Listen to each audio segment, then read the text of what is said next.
السلام علیکم ورحمۃ اللہ وبرکاتہ۔ اچھا جی، تو اب جو ہے ہم آج پڑھیں گے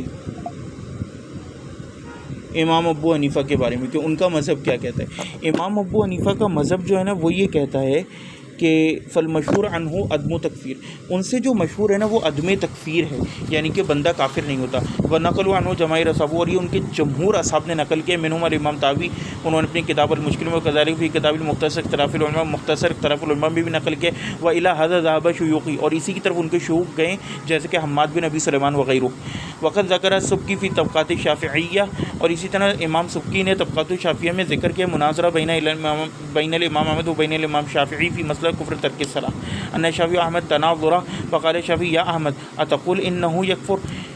تو وہ ایک واقعہ نقل کرتے ہیں جس میں یہ مناظرہ امام شافعی اور امام احمد بن حنبل کے نزدیک مسئلہ کفر پر تارک الصلاۃ کے، اور اس میں امام شافعی جو ہیں وہ امام احمد بن حنبل سے کہتے ہیں مناظرہ کرتے ہوئے، جب وہ دونوں مناظرہ کرتے ہیں کہ کیا آپ کیا کہتے ہیں کہ اس نے کفر کیا، تو امام احمد بن حنبل نے کہا نعم، ہاں۔ تو امام شافعی نے کہا اذا کان کافرا فبما یسلم، کہ اگر اس نے کفر کر دیا تو پھر وہ کیسے مسلمان ہو؟ تو انہوں نے کہا یقول لا الہ الا اللہ محمد رسول اللہ، کہ وہ یہ کلمہ پڑھے۔ امام شافعی نے کہا فالرجل مستدیم لہذا القول لم یترک، تو امام شافعی کہتے ہیں کہ وہ بندہ تو اسی قول پر قائم تھا، اس نے کبھی اس قول کو تو ترک نہیں کیا تھا۔ قالا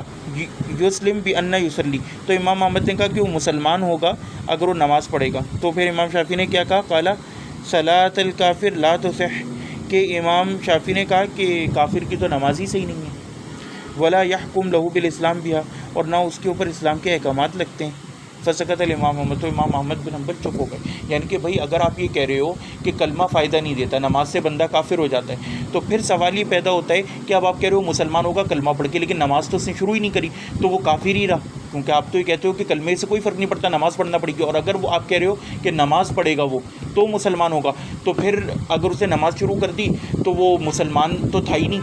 کافر ہو گیا تھا نماز چھوڑنے کی وجہ سے، تو پھر اس کی نماز کیسے قبول کافر کی؟ تو امام احمد بن حنبل اس پہ چپ ہو گئے۔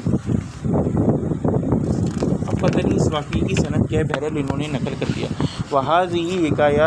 حکایہ منکرہ، بلکہ وہ کہتے ہیں کہ یہ حکایت جو ہے نا منکر ہے، ولیس لہا اسناد، اس کی کوئی سند نہیں، وقد اورد السبکی فی کتاب طبقہ شافعیہ بصیغۃ التمریض، اور انہوں نے صیغہ تمریض سے جو ہے یہ نقل کیا ہے امام سبکی نے اپنی کتاب میں۔ وہذہ مناظرہ فیہا من ضعف الاستدلال و ضعف الحجہ مما لا یری بہذین الامامین، اور وہ کہتے ہیں کہ اس مناظرے کے اندر جو ہے نا ضعف استدلال ہے اور حجت بھی نہیں ہے، جو کہ لائق نہیں ہے ان دونوں اماموں کے۔ وترک الصلاۃ لیس من خصال اہل الایمان بحال، اور وہ کہتے ہیں کہ نماز کا چھٹ دینا جو ہے نا یہ اہل ایمان کا شیوہ نہیں ہے۔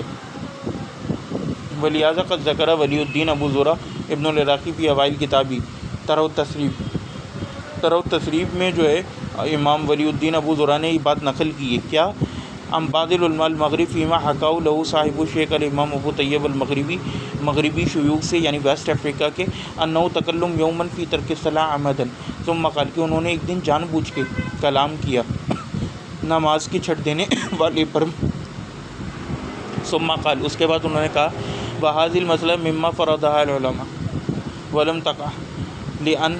لأن احد من المسلمین لا يعتمد ترک الصلاۃ وكان ذلك العالم غیر مخالط للناس ونشأ عند ابيه مشتغلا بالعلم من صغره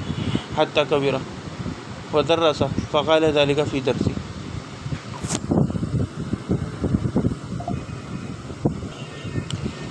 تو انہوں نے کہا کہ بھئی یہ علماء نے مسئلہ فرض کر لیا ہے ولم تقع، اور اس میں نہیں گرنا چاہیے، لأن احد من المسلمین لا يعتمد ترک الصلاۃ، کیونکہ کوئی مسلمانوں میں سے ایسا نہیں ہے جو کہ جان بوجھ کے نماز کو چھوڑے، وکان ذلک عالم غیر مخالط للناس، اور یہ جو تھے نا وہ جو عالم ہے جو لوگوں کے اندر نہیں جا کے گھلتا ملتا ہے، ونشأ عند ابی مشتغلا، وہ ہر وقت لوگ اپنے باپ کے ساتھ مشغول رہے اب علم میں، اپنی چھوٹی سی عمر سے لے کے بڑی عمر تک، اور انہوں نے پڑھایا، فقال ذلك فی درسی، اور یہ انہوں نے اپنے درس میں کہا، یعنی انہوں نے بات اس لیے کری کیونکہ وہ لوگوں میں گھلتے ملتے نہیں تھے، تو انہیں پتہ نہیں تھا کہ لائف میں ریلی ہو کیا رہا ہے، تو یہ انہوں نے ایک بات ایسے کر دی۔ بہر کے فعلا کل، اور وہ کہتے ہیں ہر حال میں بات یہ شیخ عبدالعزیز طریفی اب اس کو ختم کر رہے ہیں کہ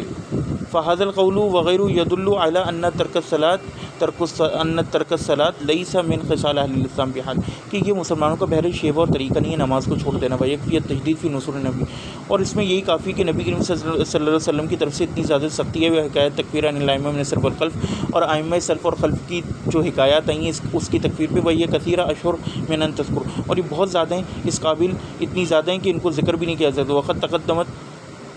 کملا منہا، اور اس میں سے کچھ کو ذکر کر دیا گیا. السلام علیکم ورحمۃ اللہ.